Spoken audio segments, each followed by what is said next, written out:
correct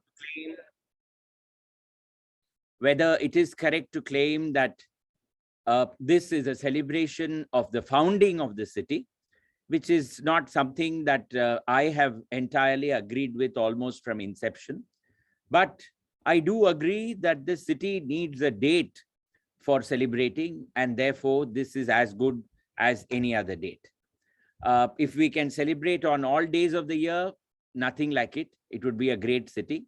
But since we all have other work to do, we have got one date on which we have decided to celebrate Madras or Chennai.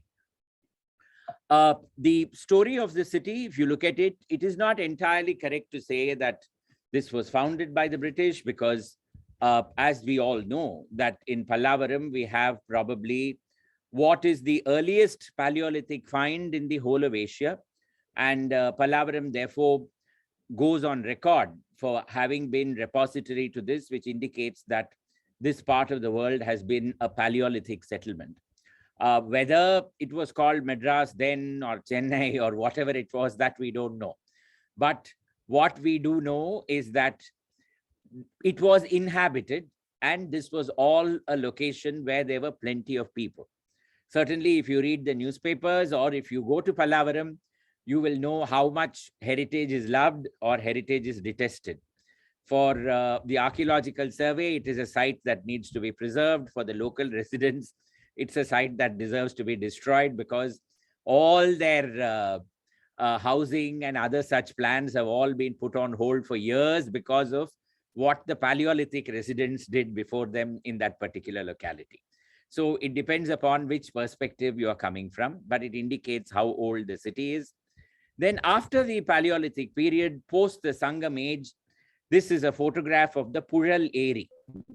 And we know that places like Yerumbur, which is Egmore today, and Pural, these were all kotams belonging to the Kurumbas. The Kurumbas who came during that period, there were hunter tribes that lived in this region, and these are all villages that belong to their time. Today, it is, of course, very easy to forward a WhatsApp which says that Yerum takes its name from the fact that that is where the sun rises every day in the morning. But, it happens to be on the western side of the city. And therefore, the very fact that the sun may rise there first is a matter of that questions well accepted logic. And so I don't think we can go by that. But certainly Egmore and Pural are two names that come to us from very, very ancient times indeed. And then post that, we have the various holy shrines, which have been with us from the time of the Nayanmars and the Alvars. So we are looking at places like Tiruvattriyur, which has got a continuous history starting from probably the 5th century onwards and bringing us up to date right till now. We have got Kapalishwarar, Mylapore, which has been recorded by Samandar in his poetry, and then there is a long break. We know that in the 15th century, Arunagirinathar has composed songs on this particular shrine in Mylapore, as he did on Tiruvattriyur as well. But Mylapore has got long gaps in its history. But we do know that it is a very ancient temple. We have Tirunirmalai, we've got Tiruvanmur, we've got Tiruallikeni. So all of these indicate to us that this is a region of considerable antiquity. Then post that, we have the arrival of the Dutch and we have the arrival of the Portuguese. They came here, the Dutch came to Pulicat, the Portuguese came to Santo-Tomé.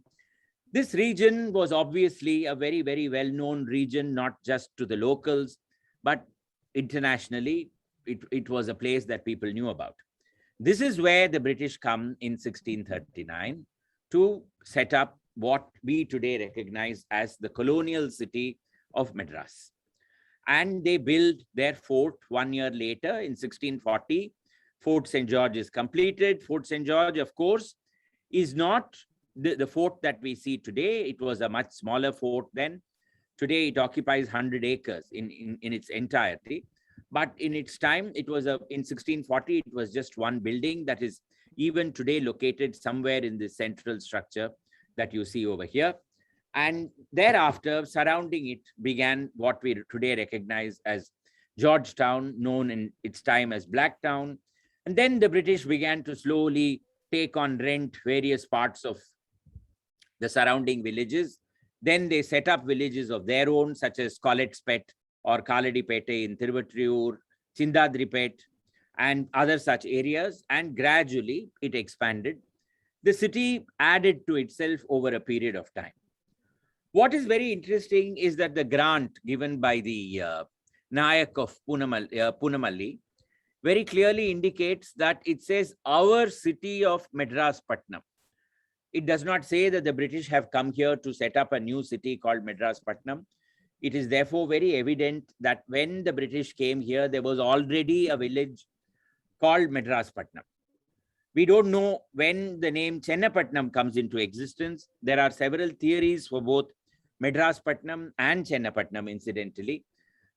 Later on in 1996, it became very convenient to say that Chennai is a Tamil name while Madras is an English name. But strangely enough, as though to support that claim, when you look at the records, you find that all English writing refers to the city as Madras. All vernacular writing refers to the city as Chennapatnam or Chennai. And therefore, there is some logic even in that interpretation. And then in 1996, of course, the city changed its name from Madras to Chennai. Strangely enough, after that, there came the deciphering of a inscription somewhere in the Salem Krishnagiri area, which lists Neelangarai, Madaraspatnam, and a few other Kovalam, etc., in one line. And that's an inscription belonging to the Vijayanagar Empire. And therefore, it would appear that the name Madraspatnam existed at least 300, 400 years before the British came. And therefore, it would appear to be the old name. But let us leave that all aside. Today, we are Chennai, and let us accept that as a historic fact and move on. In all of this, passes in terms of the long history of the city. But in 1939, the government put together what was called the Madras Centenary Celebration Committee, with Sir Samuel Ranganathan as the chairman of that committee. And they put together a book called the Madras Centenary Commemoration Volume. That indicates that they accepted at that time that the city was 300 years old. They were essentially looking at the history of what had happened within that period. A whole lot of scholars wrote articles that were then published in this book. It still remains an excellent reference volume. And the book is available as a free for download from archive.org on the internet. This, therefore, became the basis on which subsequent celebrations of the city were taken up. And for a long period of time, the Corporation of Madras, which used to bring out what was called a handbook, in a very nice fashion, gave a history of the city. And even much after independence, it was normally the custom to accredit the fact that the city was founded in 1639. The exact date of founding has always remained a bit of a controversy. Henry Davison Love, in his Vestiges of Old Madras, documents very clearly the progress of Francis Day, the first Englishman who came from Machilipatnam down here, negotiated with the Nayak, and finally obtained a grant for the land that would eventually become Fort St. George and Madras and everything surrounding it. The document itself is dated July 22nd. The grant itself is dated July 22nd. But as per Love, Francis Day was not here in on July 22nd. He was still, he had not even left Machilipatnam at that point of time. And therefore, Love says in his biography of Madras, in his Vestiges of Old Madras, that it is very likely that the date was August 22nd, and whoever wrote it made a mistake for the month. So it is on the basis of that error that today we continue to accept, or we say that August 22nd is Madras Day. Let's see what happened after 1939. In 1939, this book came out. It was accompanied by another book by Rao Sahib C.S. Srinivasacharya, which was also a history of Madras city, which is a very interesting book again. And then if that was in 1639, in 1989, we had what was called Madras 350. And this was in order to celebrate the founding of the city in 1639, based on the fact that in 1939 we had had a Madrasta centenary celebration. And at that time, the celebration was largely spearheaded by Mr. S. Muttaya, about whom I will be covering a little later. And he got the Murugappa group very greatly involved in the celebration. And thanks to that, a book, 350 Years of Madras, a quiz, was brought out, the Madras quiz book. And thereafter, there was a quiz contest as well, which had questions from this book. Naveen Jayakumar and Gautam Padmanabhan, these were all the people who conducted that particular quiz contest in 1939. At this time, Mr. Muttaya was also asked to do a book on the city. This was one of his early works, Madras, the Gracious City. And it had the text by Mr. Muttaya and the photographs by Ajay Kullar.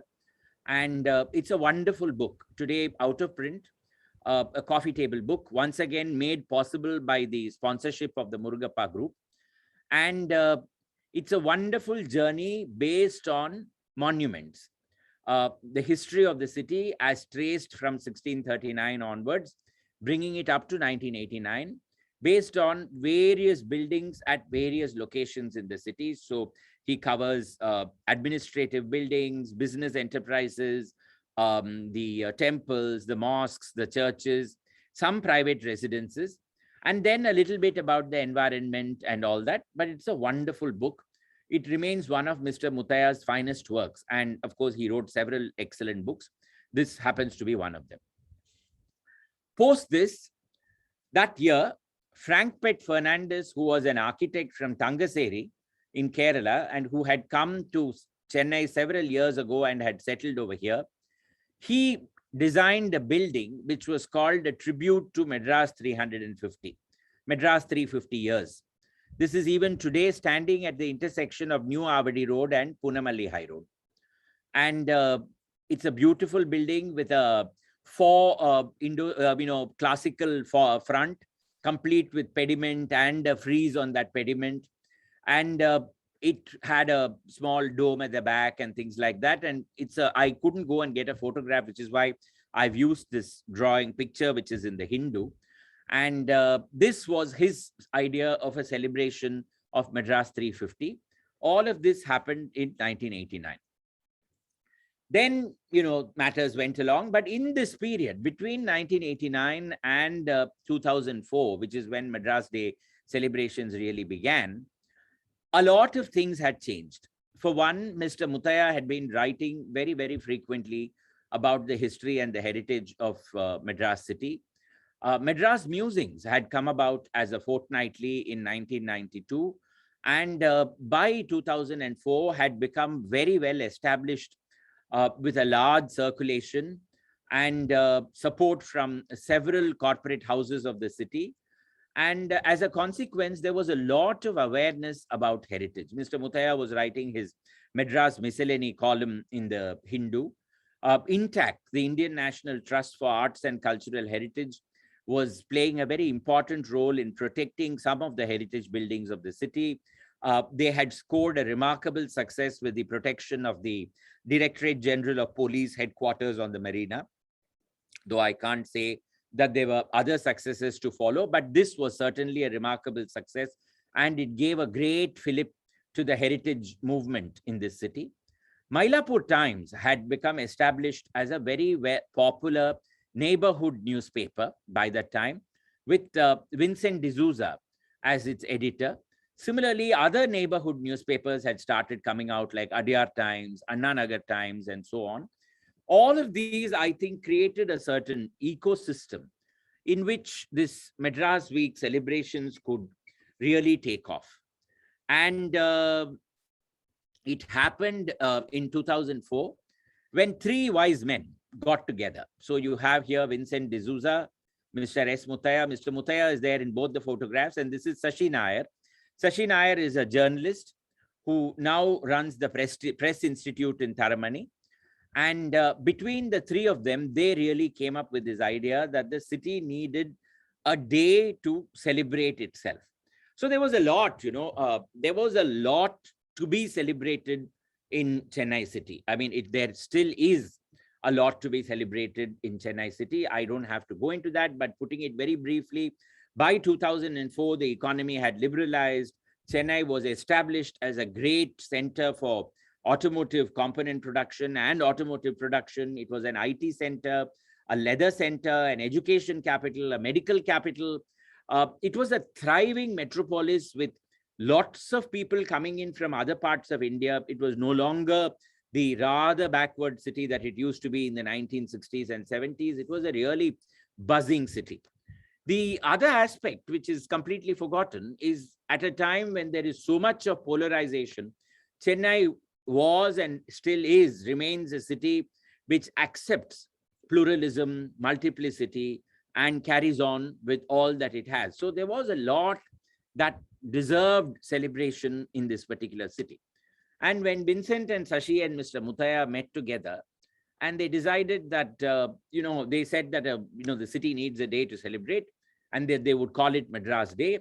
It was Muthaiah who came up with this suggestion that it ought to be on August 22nd because of what Love had written in Vestiges of Old Madras, that the founding was impossible, that it should be dated to July 22nd, and it ought to be August 22nd, and therefore Madras Day came to be on August 22nd. In the first year, what this trio of Muthaiah, Sashi Nair, and Vincent did was they went and approached schools. They invited the schools to come up and put up shows, exhibitions, skits, etc., in Rajaji Hall. They felt that that was a very symbolic hall of the history of the city, and therefore at that time the government gave them permission, which must have been a miracle of some kind. And then the events actually happened over here. It started in the afternoon of August 22nd. I'm told I unfortunately was not a part of this celebration in that year. And Mr. Muthaiah would always tell me, and Vincent also has told me this later, that they thought that it would get over by 5:30. It went on and on and on and got over somewhere at 9 or some such thing. That was the number of schools that had come forward with skits and shows and exhibits and things like that in order to celebrate the city. So this gave the three founders a great fillip, and they decided that thereafter Madras Day ought to be celebrated each year. The year after that, I remember we had a set of talks on 3 nights, 3 evenings at the old Amethyst. Kiran Rao very kindly came forward and loaned us the space on the first floor of the old Amethyst building that used to be in Gopalapuram. And I was one of the speakers on one of the 3 evenings. The year after that, which was 2005, 2006, Mr. Muthaiah came up with a new idea. And he said that hereafter, we must have Madras Musings must host a set of 8 talks, one on each evening of what he called Madras Week. That is, August 22nd came on a particular day of the week. The 7 days surrounding that particular day came to be celebrated as Madras Week. And on each evening, he wanted Madras Musings to host a talk. And the talk would happen at one of the hotels of the city. We had to approach the hotels. And we found that they came forward. Then we got a set of speakers, and then we threw it open to people who read Madras Musings. Essentially, it was an open invitation for people to come and participate in the talks. The hotels very kindly offered hospitality. They would serve coffee, tea, snacks, and things like that. And we put this thing together. But before I come to this slide, I must talk to you about 2 individuals in this photograph. I'll come to the third individual later. This was the time when I got involved, and Sathyan Bhatt, whose photograph you see over here,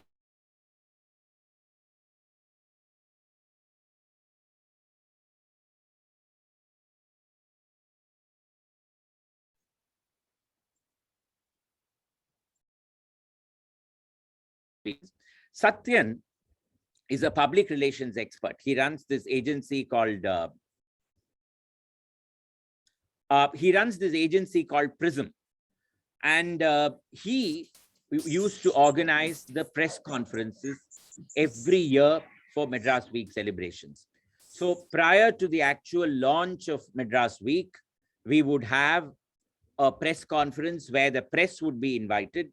This was all done pro bono by Sathyan, and it would be at one of the five-star hotels where there would be a tea. And after the tea, Mr. Muttaya and several others would address the press and speak about what were the various events that were going to happen in that particular edition of the Madras Week celebrations. So this created enormous excitement among the press itself, and the press began to give space. Mr. Muttaya used to actually guide the press on how he wanted the space to be given. He would say, just give us a brief write-up tomorrow, that is the day after the press conference, and invite everybody to celebrate the city. Point number one. Point number two, on every day of Madras Week, put up the succeeding day's events so that people can plan and they know which event they would like to go to. This was all, very good inputs that Mr. Muttaya gave. But all of that would not have happened had Sathyan not put together the press and got them over and then got them to report it. He would follow up, and every year Sathyan would create a folder of press clippings on Madras Week celebrations and then send it to Mr. Muttaya and to me. And thereafter, he has remained. Even last week, he called me and said, Sri, it is classical way, that's how he'll always talk. Sri, I know that everything is going online, but if you need some help with the press and all, let me know. Okay. So even in these difficult times when, particularly when public relations and all that have taken a beating, Sathyan continues to maintain his interest in the Madras Week celebrations. Sushi has been a great help in putting together the 8 talks that the Madras Musings events, the Madras Musings lecture series, as we used to call it, in identifying speakers, in throwing out ideas that she feels are very dull, in suggesting new ideas, sometimes going to the hotels, meeting up with the hotel managers, something that I have done and she has done as well. And then being there every evening during the Madras Week celebrations as part of the hosting committee, getting all the people to ensure that they have their snacks, then coming over, attending the talks. It's been a great partnership working with her as well in all these Madras Musings talks over several years. I'll go back to the previous slide. The Madras Musings used to always come out with a color issue during Madras Week celebrations, and then we would give a write-up on every event that was happening. One aspect of Madras Week celebrations that really made a huge change was the heritage walks. Heritage walks, of course, had started long before Madras Week. I began the first one in 1999. But by 2004, when Madras Week celebrations came, it became customary to conduct heritage walks associated with it. Several people began to conduct heritage walks. And this is a photograph of me leading a tour in Fort St. George. But at this moment, I must also say that Vincent every year has also been conducting a heritage walk in Fort St. George to commemorate Madras Day celebrations. He would be the man who would go and meet up with the archaeological survey, then some unknown department in the government, get permission for so many people to come together on a Sunday and go and visit Fort St. George and all that. So a lot of good things happened like this during the Madras Week celebrations. Chitra Madhavan, whose photograph you see over here, she also has been conducting heritage walks associated with Madras Week almost from 2004. And her walks used to focus on temples, the temples and temple history of various localities like Mylapore, Tiruvallikeni, and places like that. And children in particular used to congregate in large numbers, as did adults as well, to listen to her talk and take them through the various locations in the city. Sometime in 2008, 2 other very important players, I realized that in recapping Madras Day celebrations, I'm actually thanking a lot of people, but then without the involvement of so many people, Madras Week or Madras Day would have never been possible. Mohan Raman got very actively involved in Madras Week celebrations in 2006, 2007. I can never forget Mohan's first talk for Madras Week, given as part of the Madras Musings lecture series, when he spoke on locations of Chennai as seen in black and white Tamil cinema. So he started from Tyagabhumi kind of films in the 1930s, and he showed us clippings of various parts of Madras city as seen in various films, all of them of that black and white era. It was a big hit, that talk. And I remember the crowd that came to hear him speak on that particular day. And thereafter, Sushi and I, we decided that there was never going to be a Madras Week celebration without Mohan being involved in it. So Mohan became one of our core committee people. And thereafter, during the press conference, Mohan would speak in Tamil to the press. And there I must, Mr. Muthaya, I'm sure will forgive me for this, and I'm sure he'll be laughing up there about it. Uh, what would happen is Mr. Muthaya, Vincent, Sashi, everybody would speak in English during the press conference. And there was one heckler who actually, you would call him a troll today in social media parlance. I remember in one of the meetings, he came and said, Tamil pesunga. And Mr. Muthaya then started off in Tamil. And at the end of that meeting, we all went up to him and said, thank you very much, but hereafter, we don't want to hear you speaking in Tamil. It was really very bad. And he used to laugh about it all the time. Every year he would say, "Do you should I speak in Tamil?" And we say, no, you just keep quiet. Mohan is coming. So Mohan would be present every year during Madras Week celebrations press conference. And he would speak in Tamil just to ensure that Mr. Muthaya did not launch into his own brand of what he referred to as Tamil. Mr. S.R. Madhu, whose photograph also you see over here. Madhu was the man who would bring all the Rotary clubs together. So he spread the word among the Rotary clubs, particularly the Rotary Club of Madras South, of which Madhu happens to be a member. Every week of that month of August, they would have a talk dedicated to Madras. Gradually, other clubs in this, Rotary clubs in the city as well, began to get involved. And that was largely thanks to Madhu. He became very passionate about this Madras Week celebration. For him, even today, it's a kind of a credo. By June, July, he'll get all excited, send mail saying, I want a list of good speakers. I have to recommend them to the various Rotary clubs and stuff like that. And he's been doing it year after year for several years now. Mohan, incidentally, apart from his talks, also did 2 or 3 very good heritage walks. One of them was on the studios of Kodambakam, where he actually, because of his clout as an actor, he got some of the studios to be opened up for the general public, and we all went and participated in it. Another one was on the theaters of Mount Road. A third one was on Lloyd's Road, where Mohan was born and brought up, and that history. These were all things that Mohan became very active. He did very well for us. The other person whom I should never forget is Mr. D.H. Rao, D. Hemchandra Rao. A wonderful, wonderful, wonderful human being. I always think of him as the Santa Claus of Madras Week celebrations. And you can see that he has also grown a beard to match that. Mr. D.H. Rao is an avid philatelist. He collects stamps, got a huge collection. And later in life, he decided that he was going to document lighthouses and bridges. And he has spent a huge amount of time, sometimes with Vincent going along with him, traveling down the route of the Buckingham Canal, locating every lighthouse, every lock that survives in that canal today, the bridges of the city and all that. He, because of his philately background, began to convince the postal department every year to bring out a first day cover to commemorate Madras Day. And so on August 22nd, usually it was the practice that Mr. Muthaya, myself, we would all go to Fort St. George, where in the Fort Museum, there would be the release of a stamp or a first day cover, depending on whatever Mr. Rao had. And this was all done entirely for the love of it. I mean, nobody was going to give Mr. Rao anything for it. He just felt that this city deserves it, and he would go and he would get it done. Mr. Rao is today quite advanced in age, but nothing has dimmed his enthusiasm for the celebration of Madras Week. Gradually, we began bringing out booklets of Madras Week celebrations. In its time, we would have 8 pages, 10 pages of booklets that we would leave at hotels, at various places where events were happening. We would circulate it. And then, as the internet took over, Vincent has got that wonderful website, madrasday.org, where madrasday.in, sorry, where Revati, his colleague, has been updating Madras Week celebrations data.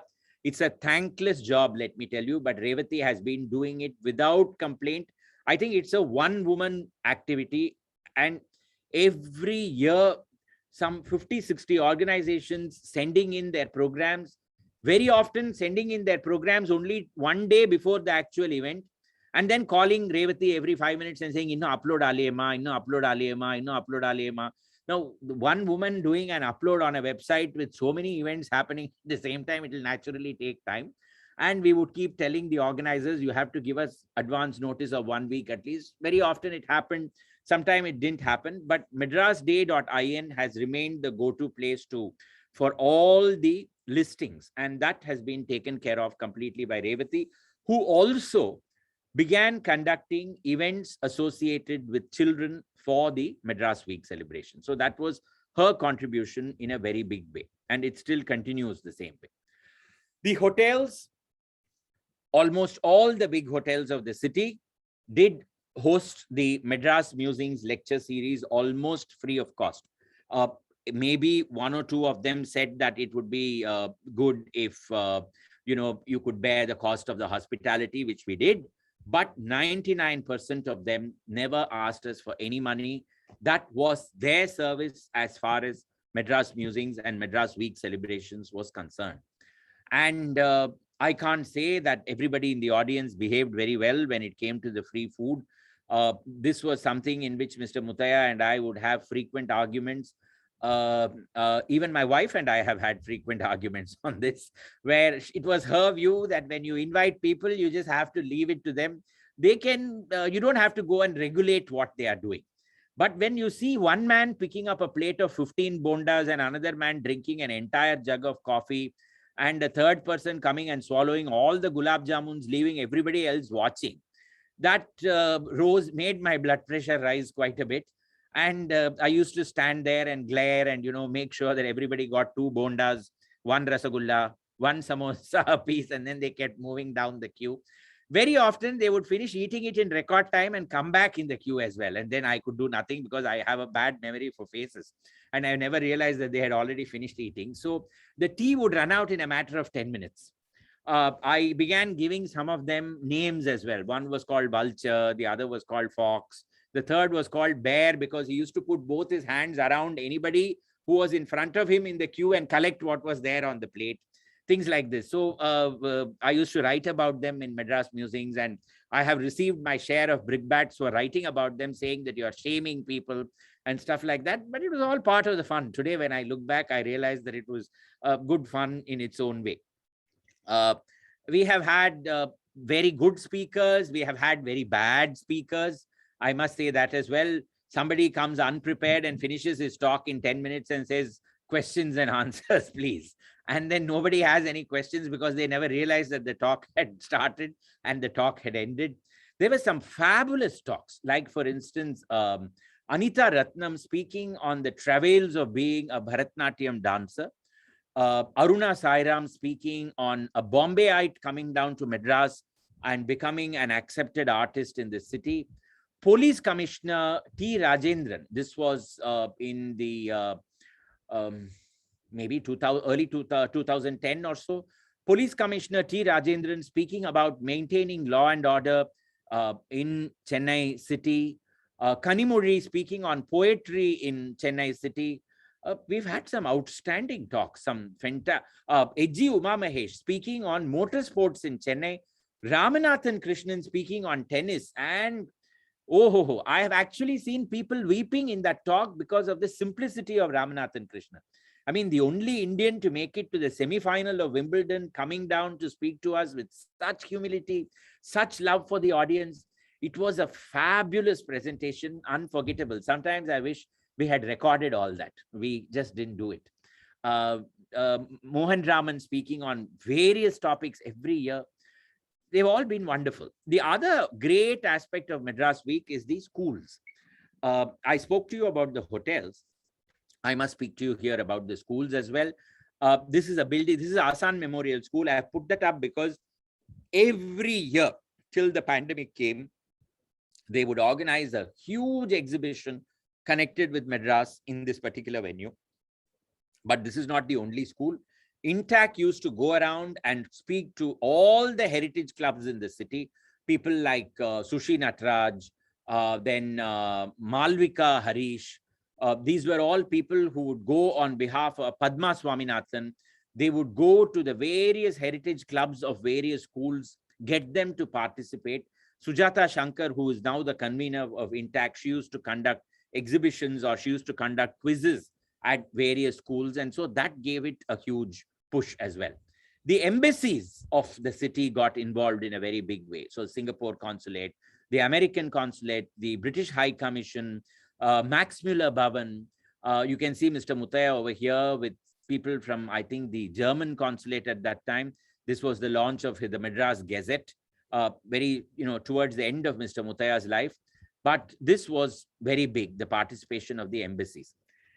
This is a very, I particularly wanted this photograph to be put up because you have here Mr. Mutaya, Manohar Devdas, who has sketched so many of the buildings of the city despite his visual impairment. Sujata Shankar, who is now the convener of Intac and who made a film on Madras history with Mr. Mutaya speaking about it. Mr. K.R.A. Narasaya, a marine engineer who after retirement developed a huge liking for the history of the city, and thereafter worked with Mr. Mutaya, and even today, well into his 80s, still a great speaker on various subjects connected with the city. Behind me, I'm photobombing this, and then behind me, you've got Rangaratnam Gopu, who started the Tamil Heritage Trust, which also puts up events every year for Madras Week celebrations. This is a mural from Anna Nagar, and I'm putting this up because I couldn't find a good photograph of my friend Tripura Sundari Sevel, who made the Madras Literary Society a hub for Madras Week celebrations, and also made Anna Nagar a hub for Madras Week celebrations. Every year, heritage walks in Anna Nagar. This mural of the first India Industries Trade International Fair was rediscovered by her. And today I'm told that they are doing a restoration job on this rather than just demolishing it. So Tripura Sundari has been a big help in getting MLS, Anna Nagar, getting several schools to participate in the Madras Week celebrations. Then a whole host of people over here. Venkatesh Ramakrishnan, who began the Madras Local History Group. It started off as a research on Kuvam, Buckingham Canal, and Adayar rivers. I don't know now what the membership is, but it must be running into several thousands. I remember it crossed 10,000 a long while ago. Madras Local History Group has been a big celebrant of Madras Week celebrations. Vinita Siddharth, whom you see in the middle, Krida, traditional games that people have played in Madras, in and around Madras. She takes it to various locations, gets public to come and participate, and everybody from the elderly to the youngest have come. They've been a part of it. Sudha Umashankar, who has been doing story trails and who has been taking children and adults on heritage walks. Nivedita Lewis, who has also been conducting several heritage walks, conducting several heritage talks, writing articles. Padma Priya Bhaskaran, who specializes in temples and who wrote a book called Alayam Kanden and who has also been leading heritage tours in the city. We've had nature and photo walks. I can't say that these photographs are of great quality, but I had to only source them from the net. There is Poochi Venkat. His real name is not Poochi, his name is Venkat, but Poochi was added to his name because he's an insect specialist. And he conducts tours, walks, is totally focused on the insect life of Chennai. The Madras Naturalist Society, who conduct walks in all the open spaces. Nijal, which is an NGO which conducts tree walks. And then you've got the Madras photo walks. You've got various kinds of Madras photo walks. This is just a photograph. So it creates a huge buzz in the city. Cycling tours put up by the cycling yogis, my dear friend Ramanujar Maulana, who every year charts a tour in one route or one theme and then brings out a book as well, which is then distributed to people who would like to cycle and go around. And as I said, the hotels of the city. So I think I have paid my tribute to everybody here. But what I want to say is that none of this would have happened had it not been for Mr. Mutaya. he was really the central focus as far as Madras Week celebrations was concerned. And every year we would have, just a second.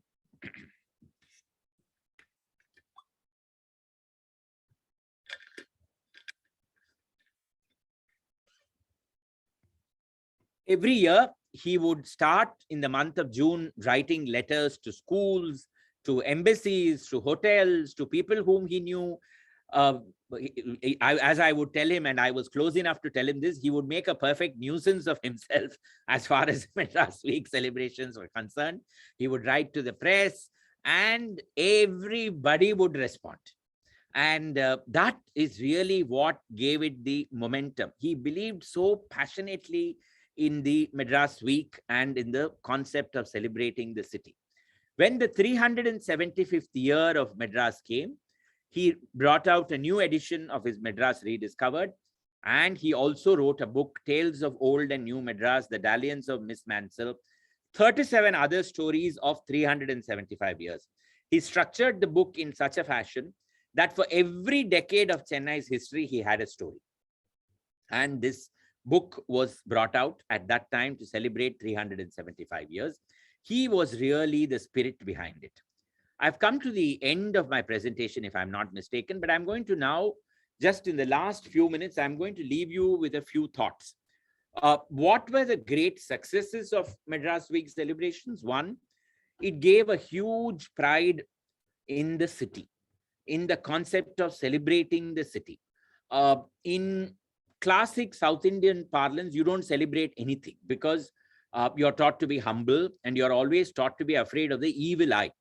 ரொம்ப கொண்டாடினா யாராவது திருஷ்டி போட்டுடுவா, அப்புறம் ஏதாவது ஆயிடும், அதனால கொண்டாடாம இருக்கிறதே better. So if somebody comes and tells you, பிரமாதமா எழுதிட்டீங்களே, okay sir, God's grace only. That is a standard reaction. We never say thank you very much. I know I worked hard for it, therefore I have done well. No, we never say that. It's all right, sir. That's the kind of standard reaction that we are taught to give. So it created enormous pride in Chennai. And that, I think, was one of the big pluses. In that ecosystem where positivity is to be encouraged, namely in children, schools and colleges, I think it spread a lot of happiness. Children really got involved. There was a lot of awareness. Certainly, by the time Madras Week was around 10 years old, you couldn't destroy or demolish a heritage building without the press getting to know about it. There was a lot of awareness. That, I think, was the greatest takeaway from the celebrations. Yes, we have had a lot of negatives as well. One is that there has been this common accusation that it is a very elitist event, in the sense that it is largely English in character, which I would say is reflective of the people who actually get involved in the Madras Week celebrations today. But I would also say that there are people like Nivedita Lewis who speak very good Tamil, Tripura Sundari Sevel, who have been carrying it to localities where people are not all that elitist or not that well off. And so there have been events there as well. But at the same time, the event still remains celebrated by a very minuscule number in the city. One of the very common accusations is that it celebrates things British, which I will totally disagree with, because it is a complete wrong interpretation made by people who don't come for any Madras Week celebration. They don't participate in any of these things, but they make this comment that it celebrates things British. It does not. We have had events that speak about the contributions of Indians across the years. Most of the events focus on that. We talk about newspaper history. We talk about social uplift. In fact, the British are a little derided. In fact, they are criticized for what they did. This has not been it is not a Raj apologia kind of event. It is just not that at all. But that name and that focus has kind of persisted. The other thing is that people have said that you're celebrating something which is not true. The British did not found Madras. We agree to that. But when Father's Day and Mother's Day and all is celebrated, we don't ask whose father's birthday is on that day or whose mother's birthday is on that day. When Americans come and tell us today is Father's Day, Meri Ma, my mother, we put up photographs on social media. Without my mother, I will not be this today. Without my father. Why don't we also celebrate Madras Day like that? Why should we look for authenticity? Why can't we just say, okay, the city was not founded on August 22nd, but we will have it. Okay, if we don't want August 22nd, let us celebrate it on some other day. But celebrate it, we must. The city deserves a celebration because of all that the city has done for us. That, I think, is very important. Lastly, there is this comment that the government does not support this. We don't need the government support for these things. What is required in conducting a heritage walk? What is required in conducting a talk? Do we need a government support for all these things? We don't need it. The government should be doing what it is doing, which is administering, bringing business and stuff like that. Let them spreading social equality, all that they ought to be doing. Let us continue celebrating the city the way we are celebrating it. Thank you very much. Now I'm open for questions. The last photograph, I forgot to explain this. I'm sorry. Finally, 3 or 5 years ago, just 2 years, I think 1 year before Mr. Muthaiya passed away, we discovered this photograph. So this is put up by a community which says that their ancestor was Chennappa Nayak. And on August 22nd, they put up posters all around the Chindadripet, Georgetown, Mount Road area, saying on this day, let us remember our ancestor who gave us Madras or Chennai city. So somewhere along the line, what started off as a celebration is now becoming a legend. And people are getting involved in it. So my guess is that over a period of time, it will gather greater momentum. Questions now. Can I say something, Sriram? Can you hear me? Who's speaking? Vikram Raghavan. Hey, hi, Vikram. Yeah. Sorry, I wanted to congratulate you on this masterful survey of the history of Madras dates, the historiography of the city, right, of this celebration. And I thought I'm generally I'm well read on the city, but I learned about 30 new things from this talk, which is hard to do because, as you know, I watch all your talks. So there's always not something, but many things new in everything you say. I just wanted to make 3 quick points. I think Madras Day, as a non-resident of the city, to me is an outstanding event. I live in Washington, DC, and I'm now in Bangalore. No other city comes close, right? And so, yes, there is this elite perception, but your Bonda crashers are a good example of how the fact that, maybe that is getting a little more democratized, right? And if also to correct, to just update Madras Facebook local history is 25,000. I always mention this. No other city has 25,000 members, and they're all very active. These are not sleepers. Every few minutes, somebody is putting up something. Of course, there are a lot of repeats. So that to me is the legacy of Madras Day and what you and Muthaiya have done. I just wanted to mention 3 things, though. One is this whole movement would not have been possible without the scholarship of Muthaiya and you. And as you know, Muthaiya. No, but also you. And I wanted to just self-servingly show the photographs of the books of you and yours and Muthaiya, because I do think that, the Madras Muthaiya Sriram collection, I have now completed very successfully getting all of Mr. Muthaiya's books, which many of which were out of print. Some of yours are elusive. But I do think that if you didn't have that intellectual capital, you wouldn't be able to do it. So that's one thing I wanted to acknowledge, including your own scholarship. 2 or 3 other things. I think you have very generously thanked everybody. And again, as a non-resident, I don't know some of these people, but I think 3 names, maybe I didn't hear you mention.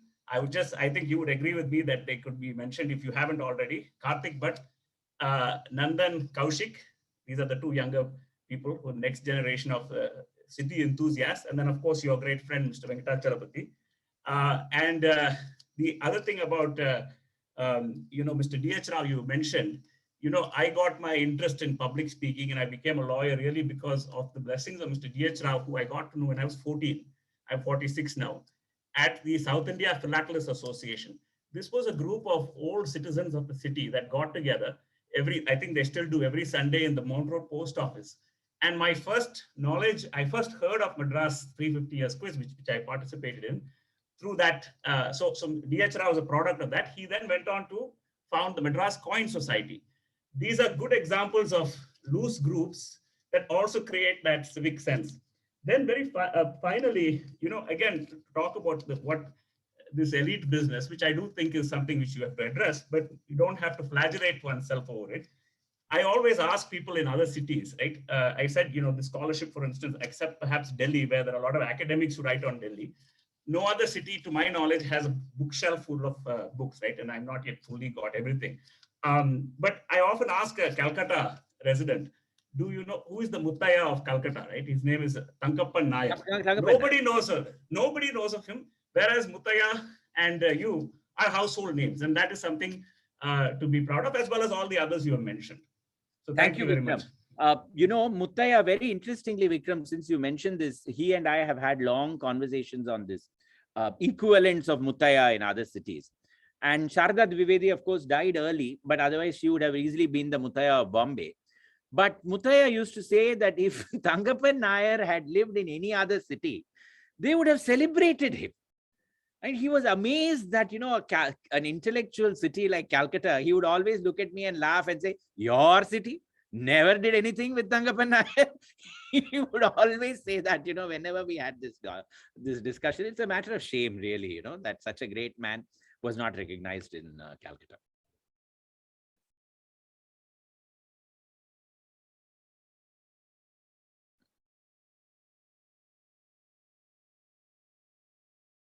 Okay. Are there any questions? Otherwise, we can wind up.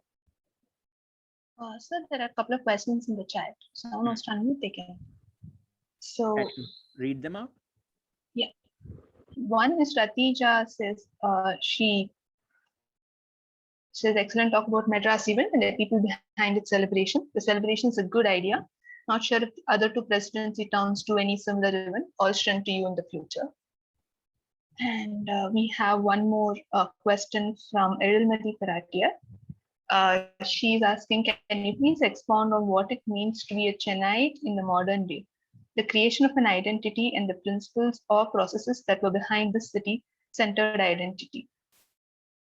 Well, the first thing is, Rati, the Calcutta actually went to court to stop celebrations, finally, very odd. They had a similar thing to celebrate Calcutta.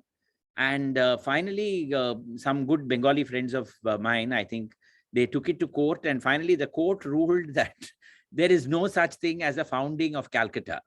It has already existed. And therefore, that was the end of it. And I don't think Bombay has any such thing either.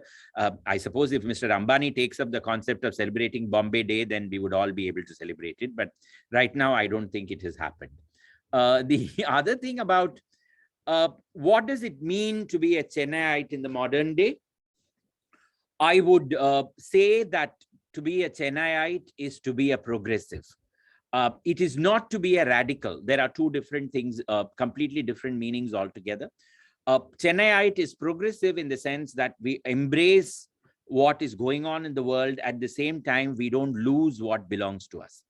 To be radical is to end up bashing everything that we have and to look at something else which is entirely not in our possession. This is how I would define it. But I would say that Chennai is a progressive city, and I would hold up this as an instance of several other cities would do well to emulate this in the long run, because this is a city where atheism coexists with religiosity. Multiple communities coexist with each other. And from 1639, while we have had any number of records of intra-religious strife, we have hardly had any records of inter-religious strife, which I think is a very big thing. And this is a city that has fought for equality from 1921, long before it became a fad to adopt in other places. So I think there is a lot that goes on in terms of celebrating what we have. And that would really be the identity of Chennai as a city.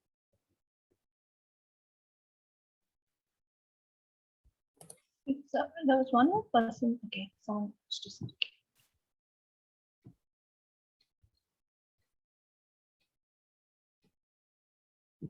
Jagan had a question here unmuted before I started talking.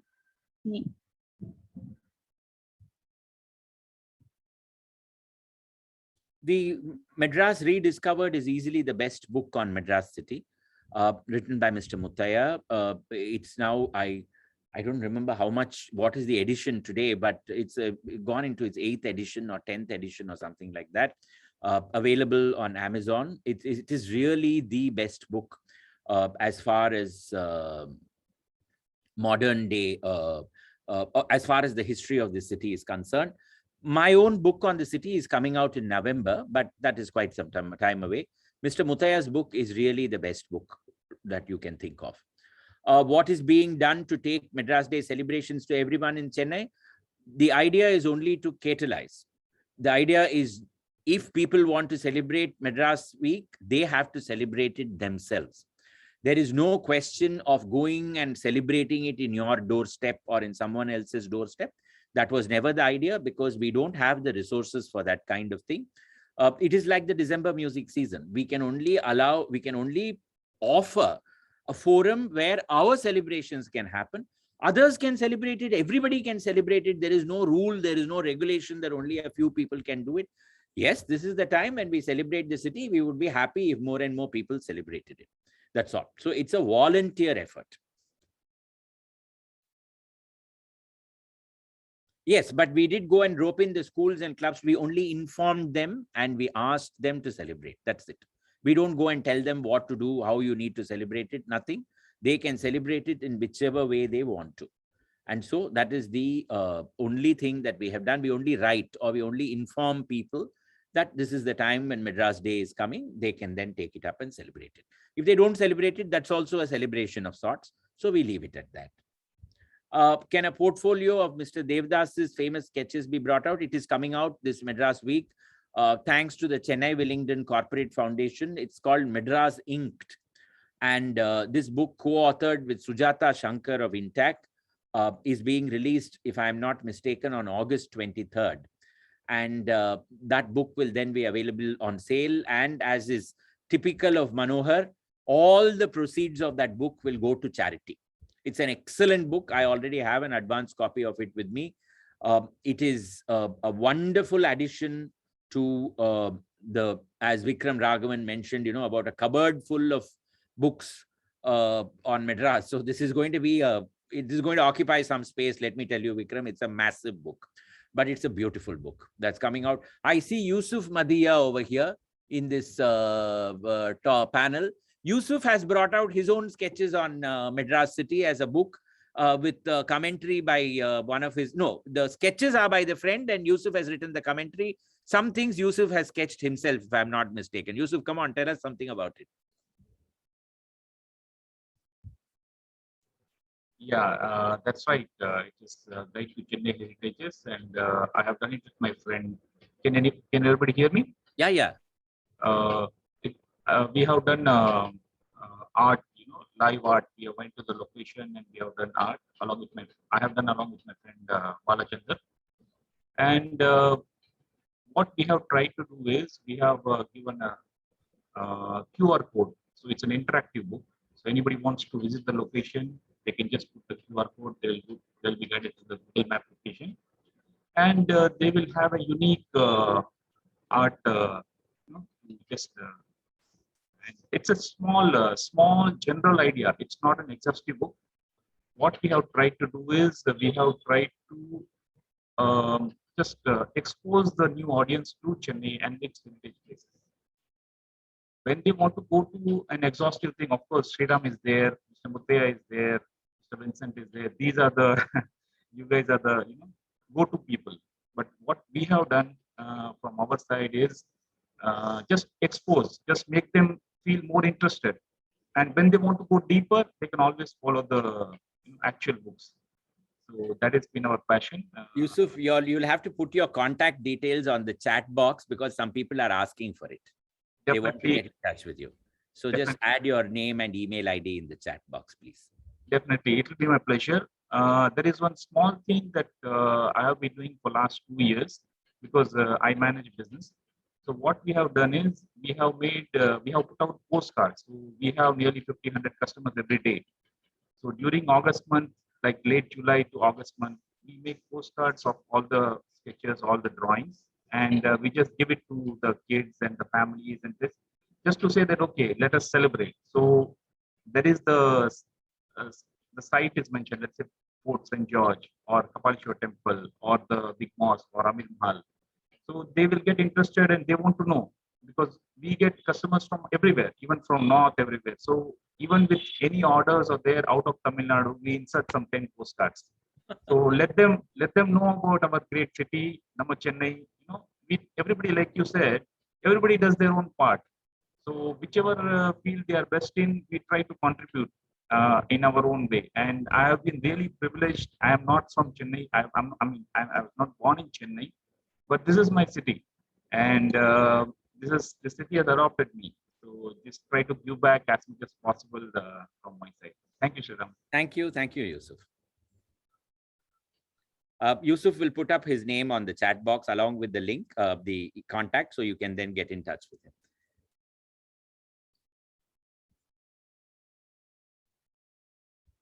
Are there any more questions?